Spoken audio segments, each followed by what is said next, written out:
Tercer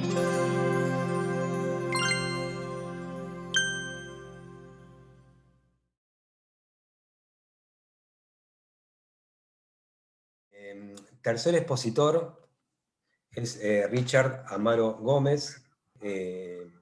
Sos contador y sos licenciado en Administración de Empresas. ¿Preferías, digamos, una presentación así breve? A ver si te tengo por acá. Sí, ahí estás. Genial la presentación, era lo que estaba buscando. Muchísimas gracias. Bueno. A mí me toca hablar de renacimiento de exenciones a partir de la Ley de Emergencia Económica, ¿sí? Pero antes de ir al tema concreto de cuáles son las exenciones que renacieron, me gustaría, si son tan amables, si me acompañan, ¿sí? Bien, 2 segundos. 2 segundos, ¿sí? 2 segundos. Bueno. Algunos temas los voy a pasar considerando la hora, pero debemos recordar que la reforma de la 27.430 del año 2007 produjo un gran cambio en materia de activos financieros en cabeza de personas físicas y sucesiones sin divisas, ¿sí? Los dos grandes cambios que trajo aparejado esta ley fueron básicamente dos.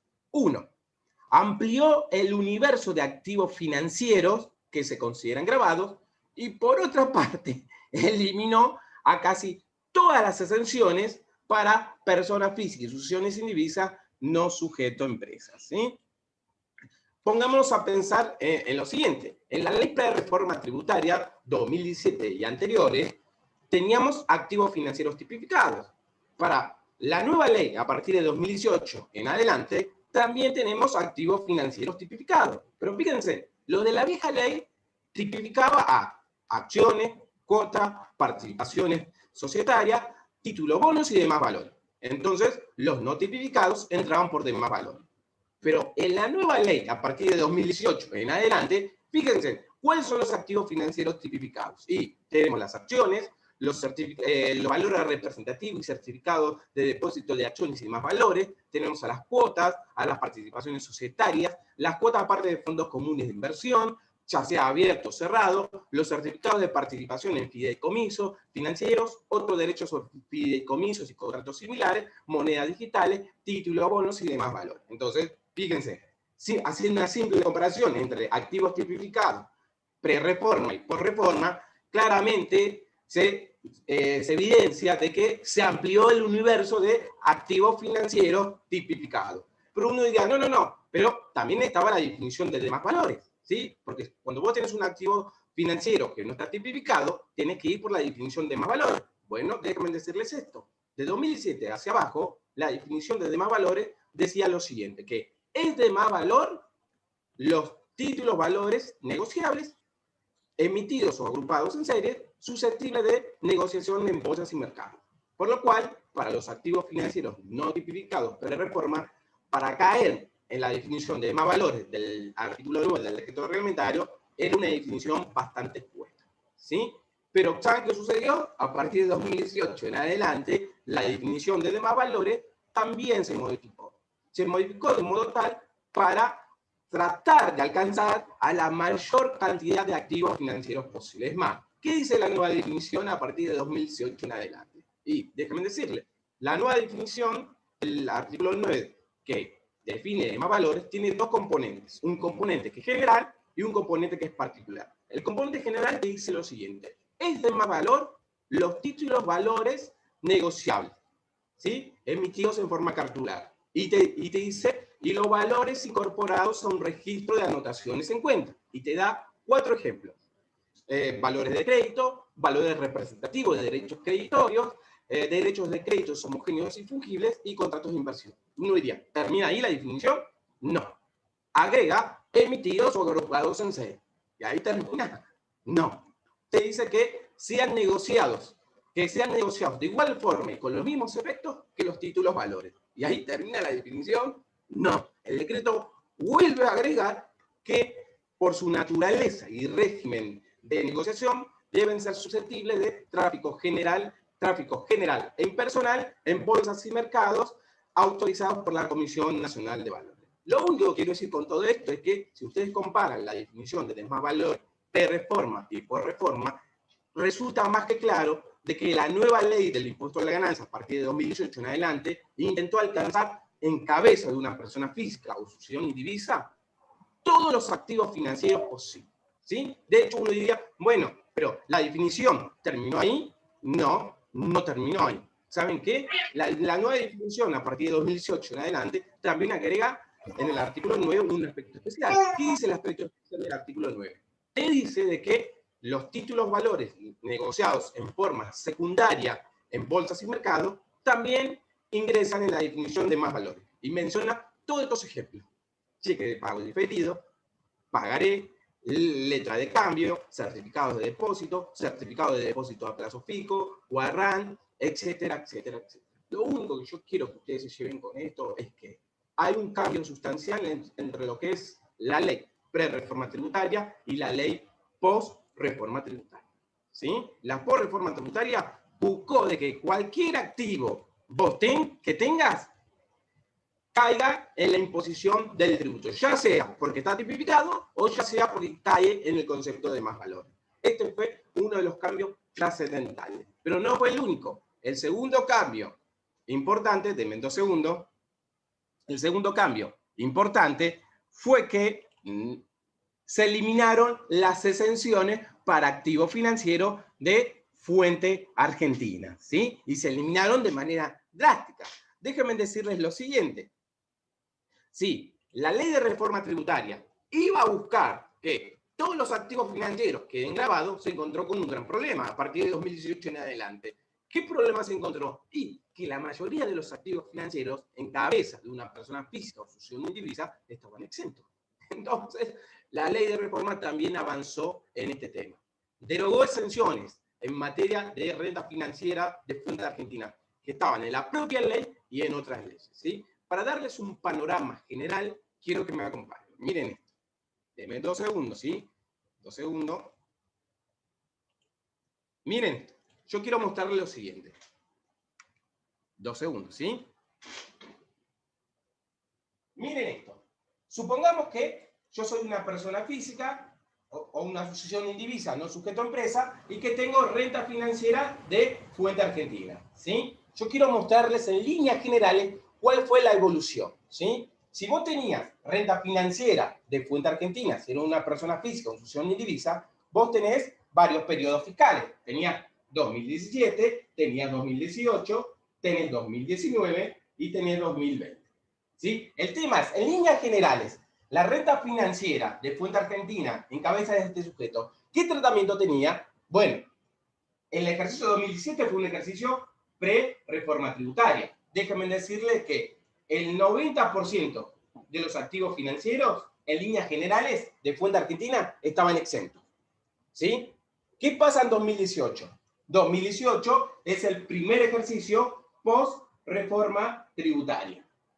¿Qué pasó con todas esas exenciones de fuente argentina?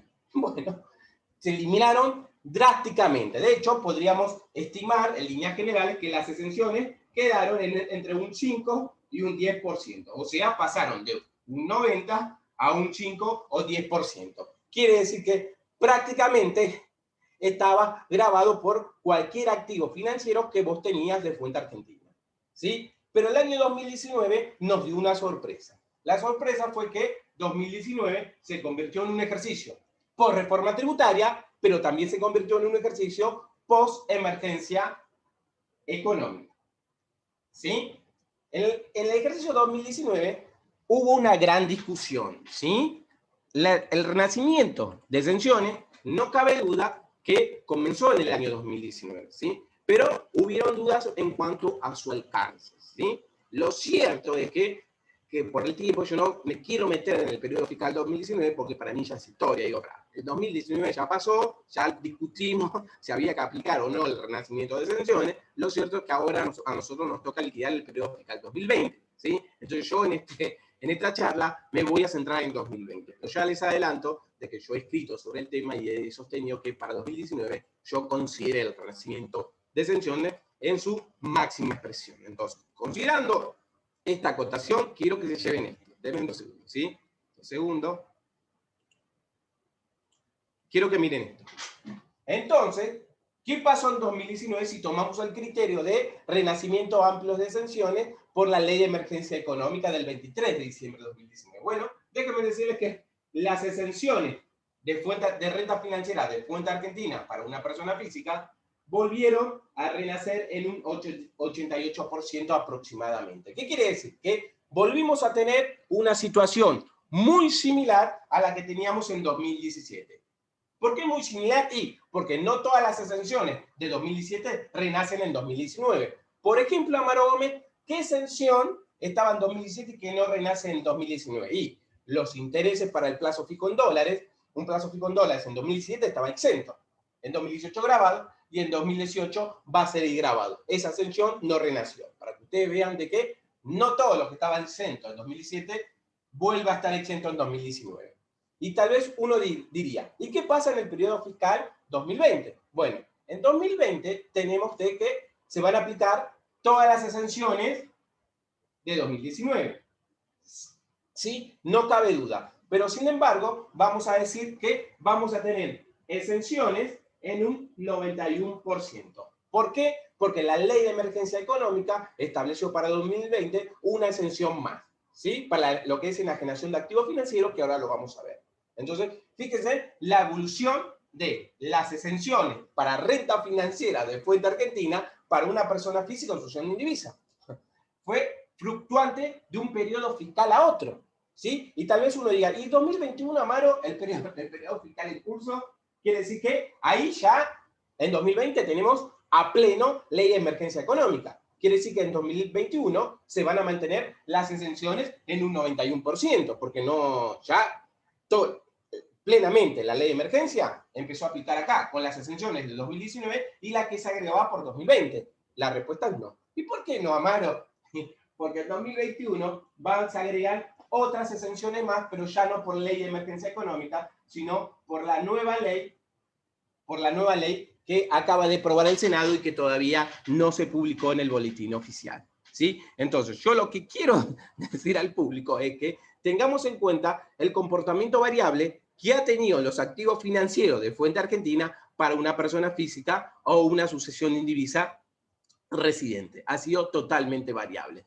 ¿Y qué pasaría si esta renta de fuente argentina no la está obteniendo un residente, sino la está obteniendo un no residente? Por ejemplo, un sujeto ubicado en Chile. Uno diría, ¿qué evolución tuvo en materia de exenciones? Bueno, al ser, en ambos casos, renta de fuente argentina, para un no residente, la evolución fue la siguiente. Miren esto. En 2017, un beneficiario del exterior, si tenía renta de fuente argentina, déjenme decirles que en líneas generales aplicaba las mismas exenciones que para un residente.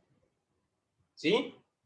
En 2019, me voy a saltar 2018, el sujeto del exterior va a tener en líneas generales las mismas exenciones que para un sujeto residente. Y lo mismo que para 2020 y 2021. El único periodo fiscal que el sujeto del exterior tuvo un tratamiento totalmente diferente a un sujeto local por la obtención de renta financiera fue en el año 2018. Porque fíjense que en el año 2018, para el residente, si tenía renta financiera de fuente argentina, prácticamente se eliminaron. No obstante, el no residente, si el 2018 obtenía renta de fuente argentina, las exenciones se redujeron, pero no en un 10 a 5%, sino, o mejor dicho, de un chico a un 10%, sino que se redujeron en un 40%. Entonces quiere decir que el periodo fiscal 2018 fue bastante particular. ¿Por qué fue bastante particular? Porque si yo era un sujeto local que tenía renta financiera de fuente argentina, tenía un tratamiento mucho más gravoso que si esa misma renta la obtenía un sujeto del exterior. ¿Por qué? Porque tenía más posibilidad de exenciones, ¿sí? Entonces, yo simplemente quiero que vean el historial de cómo fueron evolucionando las exenciones a partir de los diferentes periodos fiscales, ¿sí? Ahora la pregunta del millón es, Amaro Gómez, ¿qué exenciones renacieron? ¿Sí? Entonces, voy a ver activo por activo cuáles fueron las exenciones que fueron renaciendo y que aplican básicamente al periodo fiscal 2019 y 2020. ¿Sí? Bien. Vamos a verla uno por uno y vamos a ir mencionando qué activo está grabado y cuál está exento. Miren esto, denme 2 segundos, ¿sí? Pero siempre hablando de cuenta argentina, ¿sí? Cuenta argentina. Denme 2 segundos. Y le voy a decir el marco normativo, ¿sí? ¿De dónde surge? Denme 2 segundos y quiero verlo con el pizarrón. Traje un PowerPoint, pero olvídense, yo no me gusta usar PowerPoint, ¿sí? Me gusta más dar clases. Entonces, por eso no estoy acostumbrado al PowerPoint. Entonces, uno diría, bueno, ¿qué exenciones tenemos para el periodo fiscal 2020? Bueno, déjenme decirles esto.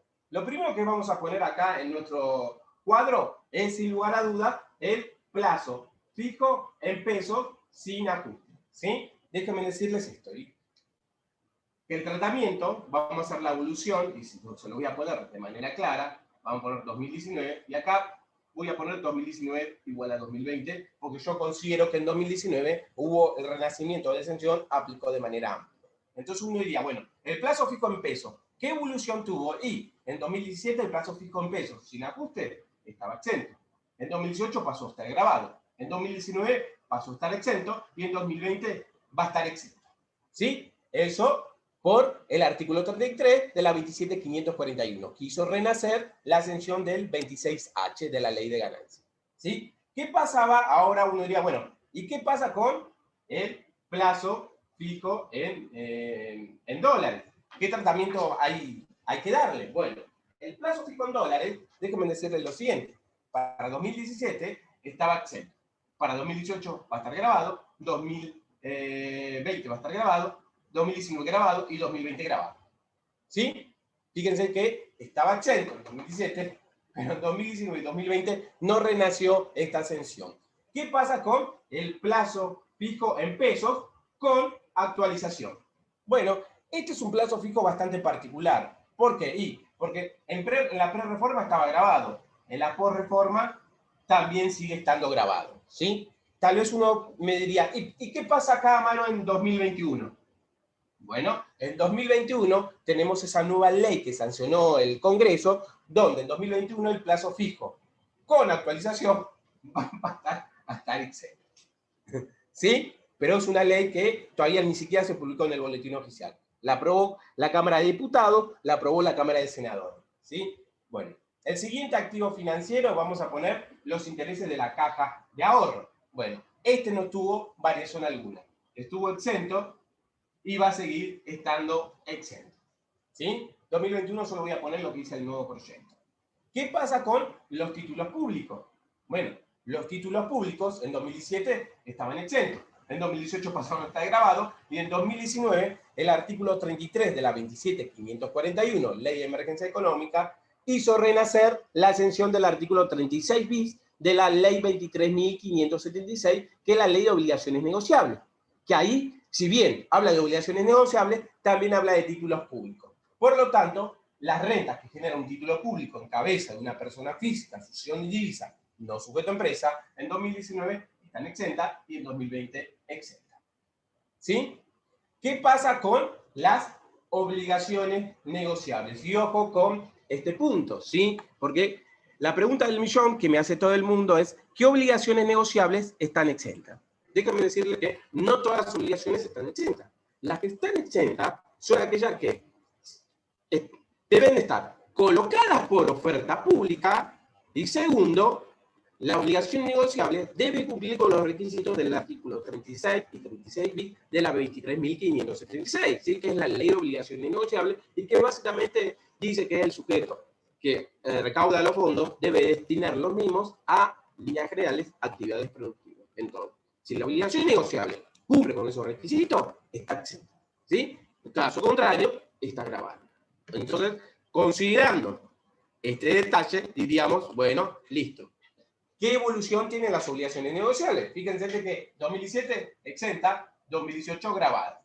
2019 y 2020 están exentas por el artículo 36 bis de la 23.576 que hizo renacer la 27.541 artículo 33. ¿Sí? ¿Qué pasa con los fondos comunes de inversión? Bueno, ojo con los fondos comunes de inversión, porque los fondos comunes de inversión tienen unas características de que todo contribuyente puede tener cuota parte de un fondo común de inversión abierto o de uno cerrado. Y a su vez, estos fondos comunes de inversión abiertos o cerrados pueden emitir dos tipos de cuota parte. La cuota parte de renta y la cuota parte de condominio. El tratamiento general es que si fueron colocadas por oferta pública y su tenedor es una persona física, asociación de divisas, no sujeto de empresa, le aplican la exención del artículo 25 de la 24.083, que es que la ley 24.083 es la ley específica de fondos comunes de inversión. Entonces, vamos a ver que la evolución, ¿sí? Tuvo la misma evolución que los activos financieros anteriores. En 2017 estaban exentos, en 2018 está grabado, 2019 exento. ¿Sí? ¿Qué otro activo financiero podemos tener? Bueno, ojo con este tema, que podemos tener un título de deuda de un fideicomiso financiero. ¿Sí? Y acá tenemos una ley específica. ¿Cuál es esa ley específica del fideicomiso que exime al título de deuda del fideicomiso financiero? Bueno, es la ley 24.441, que actualmente está en el Código Civil Comercial de la Nación, artículo 83, que dice que en la medida que este título de deuda se coloque por oferta pública y su tenedor sea una persona física o asociación de divisas de empresa, la renta que produce el título de deuda de un fideicomiso financiero van a estar exentas. Entonces, fíjense que, si me acompañan, vamos a tener que en 2017 estas rentas están exentas, 2018 grabada, en 2019 vuelve a renacer. También podemos, así como podemos tener un título de deuda de un fideicomiso financiero, podemos tener también un certificado de participación de un fideicomiso financiero. Bueno, lo que es el resultado de la enajenación tiene el mismo tratamiento que el título de deuda. Pero resultado de la enajenación, estoy hablando solamente. Va a estar exenta aquí, grabado aquí, exenta. ¿Sí? Y las acciones, vamos a poner acá, acciones con cotización. No nos debemos olvidar que las acciones con cotización, que sean de sociedades argentinas, en 2017 estaban exentas, en 2018 siguieron exentas, esta exención no cambió, en 2019 están exentas y en 2020 están exentas. ¿Sí? Y este es el panorama general del tratamiento de los activos financieros para el periodo fiscal 2020. Y tal vez alguno dirá, para Maro, pero vos dijiste que en 2020 se agregaba algo, ¿no? Sí, se agregaba algo. ¿Qué se agregaba? Bueno, déjenme decirle que para 2020, la 27.541 agrega una exención que dice que explícitamente se aplica a 2020. ¿Qué dice esa exención? Bueno, acompáñame que la vamos a ver en el pizarrón. Pero esta sí rige para 2020, ¿sí? Porque lo dice claramente el texto de la norma. Dame 2 segundos, ¿sí? Que vamos a tratarlo en el pizarrón. Dame 2 segundos. Bueno, ¿cuál es la nueva exención que rige solo para 2020? Bueno, dame 2 segundos que te lo muestro aquí. Todos sabemos que a partir de la reforma tributaria tenemos un impuesto cedular, que es el impuesto cedular del artículo 98. Todos sabemos que el 98 grava renta de fuente argentina, ¿sí? Pero grava lo que es resultado de la enajenación, ¿sí? Pero grava el resultado de la enajenación de 2 tipos de activos, ¿sí? En el inciso A y B vamos a tener los activos financieros de renta fija. En el inciso C vamos a tener los activos financieros de renta variable. ¿Y qué establece el artículo 34 de la 27.541 para 2020 en adelante? Te dice de que la enajenación de cualquier activo financiero, ya sea de renta fija, inciso A y B, o de renta variable, inciso C, que tenga cotización en un mercado autorizado por la CNB, pasan a estar exentos. ¿Qué quiere decir? Que todo resultado de la enajenación de cualquier activo, ¿sí? Ya vuelvo a repetir, de renta fija o de renta variable, que tenga cotización a partir de 2020, pasa a estar exento. Aunque en realidad yo suelo sostener de que este artículo es residual. ¿Por qué es residual? Y es residual por el simple hecho de que ya el título público, la obligación negociable, si vos la enajenabas en 2019 también teníamos el renacimiento de la ascensión, donde vos ibas y decías, no, el artículo 36 bis de la 23.576 renació para todo 2019, más allá de esas discusiones que hemos tenido. Y esa ascensión aplica tanto para lo que es el interés del título público de la obligación negociable como resultado de la enajenación. Eso ya está exento porque tiene un artículo específico. Entonces quiere decir que el artículo 34 es residual. En la medida que vos enajenes un activo y no tenga una excepción específica por otra ley que haya hecho renacer la ley de emergencia, podés aplicar el residual del 34 y considerarlo exento. ¿Sí? Entonces tengamos en cuenta eso. Bien. ¿Qué pasa con la renta financiera que obtiene una persona física o sucesión de divisa local y que es renta de fuente extranjera? Es el único punto que no hemos hablado, ¿sí? Déjenme decirles esto. Le voy a hacer la evolución en el pizarrón rápidamente. Disculpen que use el pizarrón, traje un PowerPoint, pero la verdad que nunca fui devoto de usar PowerPoint. Miren, quiero que vean. ¿Qué pasaría si yo soy una persona física, sucesión de divisa, residente, y tengo renta financiera de fuente extranjera? Yo quiero mostrarles rápidamente la evolución. ¿Qué evolución tuvo este tema de 2017, 2018, 2019 y 2020?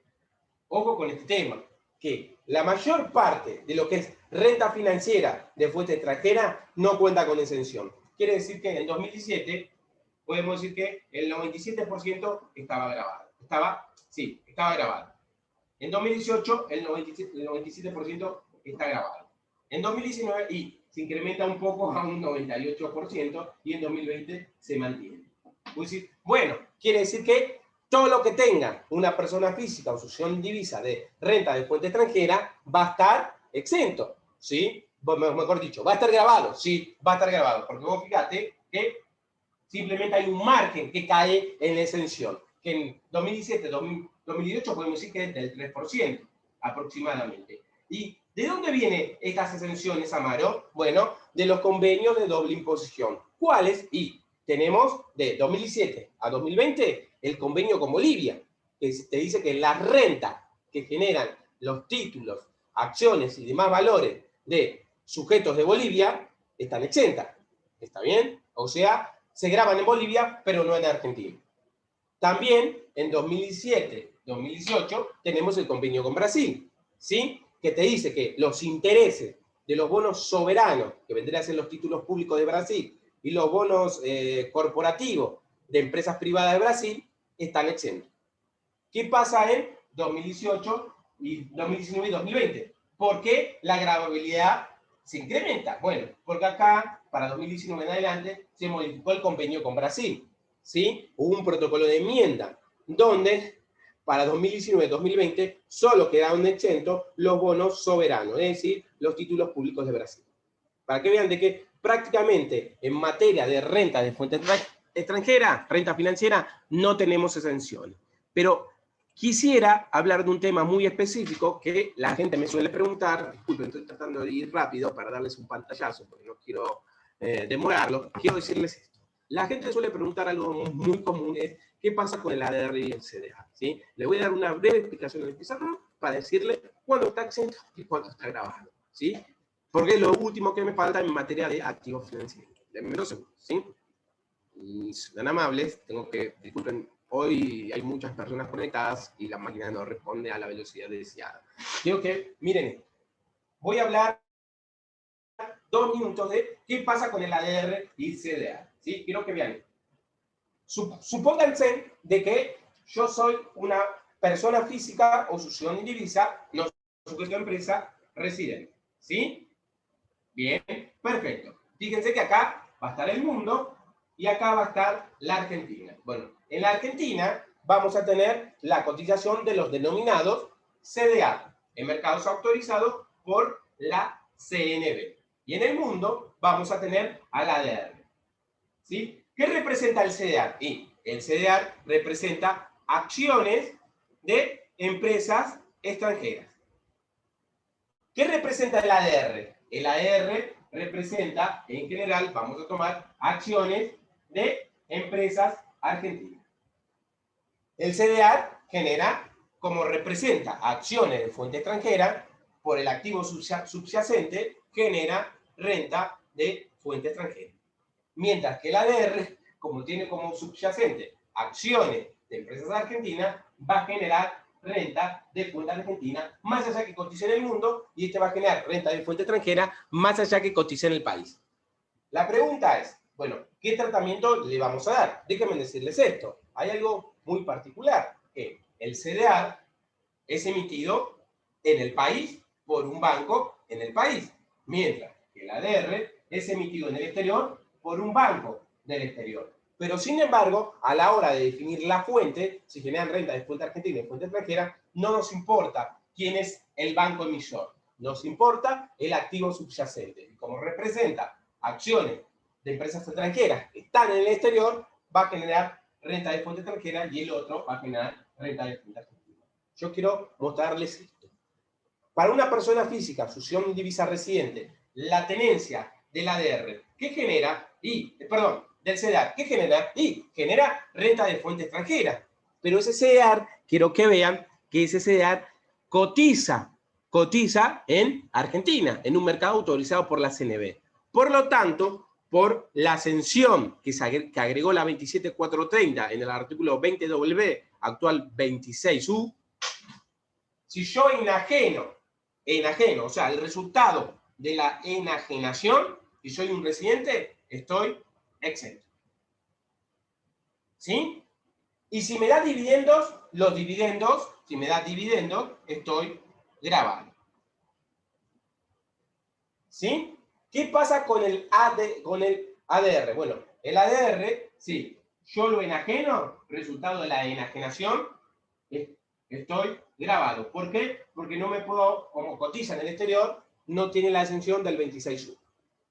¿Y qué pasaría, Maro Gómez, si me da dividendos? Sí, el que me está dando dividendos es una empresa argentina. Entonces el dividendo, en principio, de acuerdo a la utilidad que se está distribuyendo y en la medida que exista ganancias impositivas, me van a retener o me van a aplicar el impuesto de igualación o el nuevo impuesto del dividendo del 7%. ¿Sí? En la medida que exista, en la medida de cuál sea la utilidad contable que estoy distribuyendo y en la medida que existan ganancias impositivas. ¿Sí? Para que ustedes vean cuál es el tratamiento del CDR, que es bastante particular. ¿Por qué? Porque la enajenación es una renta de fuente extranjera, pero sin embargo por ley está exenta. Creo que es la única exención para renta de fuente extranjera, para una persona física no sucesión en divisa, que surge expresamente de la ley. ¿Sí? ¿Qué pasaría, Maro Gómez, si el que tiene el CDR o el ADR es un no residente? Por ejemplo, un uruguayo. Entonces, tiene un CDR. Bueno, el CDR genera renta de fuente extranjera. Entonces, como es un no residente, el no residente que obtiene renta de fuente extranjera es una renta no grabada. ¿Sí? ¿Por qué no grabada? Y porque el no residente tributa por su renta de fuente argentina, nada más, no por su renta de fuente extranjera. Y tener un CDR más allá que cotice en nuestro país, lo cierto es que genera renta de fuente extranjera. Por lo tanto, tanto el resultado de la enajenación como los dividendos para este sujeto van a ser una renta no grabada. Pero diferente es la historia si este sujeto que está en Uruguay tiene un ADR. Porque el ADR, más allá que cotiza en el mundo, ¿qué genera? Y genera renta de fuente argentina. Al generar renta de fuente argentina, es una renta grabada. ¿Sí? Entonces yo quiero que te lleves esto. Si el sujeto del exterior tiene un ADR y percibe los dividendos, va a tener el mismo tratamiento como si fuera un local. Dependiendo de la utilidad que se distribuya y en la medida que exista ganancia impositiva, va a tener el impuesto de igualación o la retención del 7% con el nuevo impuesto al dividendo. Y si enajena el ADR, no nos tenemos que olvidar que la enajenación del ADR, el resultado de la enajenación, ahí tenemos una sección específica del 26U de la ley de ganancias, que te dice de que cuando un beneficiario del exterior esté en un país cooperante o los fondos provengan de un país cooperante, y invierta en un ADR y lo enajene si el activo subyacente son acciones de empresas argentinas autorizadas a cotizar, ese resultado de la enajenación es taxable. Entonces, el único caso en que un sujeto del exterior puede estar grabado es cuando tiene un ADR y percibe dividendo. El resto de la renta o está no grabada si es CEDAR o está exenta si es ADR resultado de la enajenación.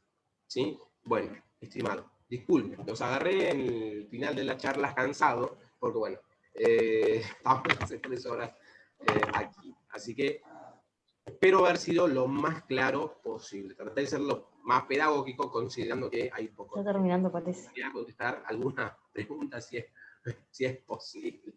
Muchas ¿Sí? gracias, Richard. Excelente exposición.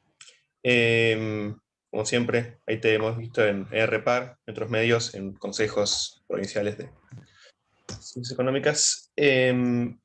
Acá preguntan, en el caso de que se transfiera la acción de Estados Unidos a la Argentina y venda en Argentina el CDR, ¿cómo sería el tratamiento? Ya que la acción no se vendió en el exterior, sino en la Argentina. Sí, pero ahí tengo una duda. ¿Sabes cuál es la duda que tengo? Él lo que está haciendo es, tiene acciones extranjeras y las está convirtiendo en CDR. Eso está haciendo. ¿Sí? Y ahora, una vez que lo convirtió en CDR, lo enajena. ¿Estoy exento?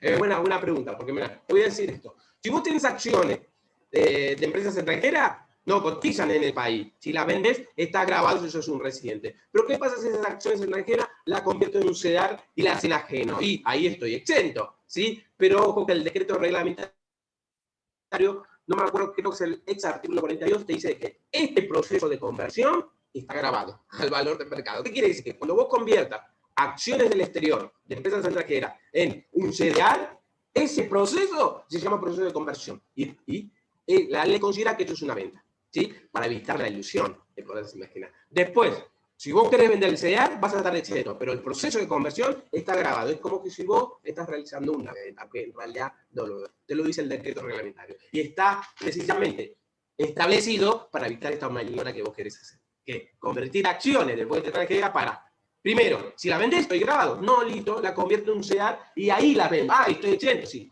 Entonces la ley, imagínate que el decreto pensó en esto y dijo, no, eso se llama proceso de conversión y el proceso de conversión está grabado. Luego, que vos lo enajenás una vez convertido el CDR, ahí sí estás exento, pero el proceso de conversión está grabado.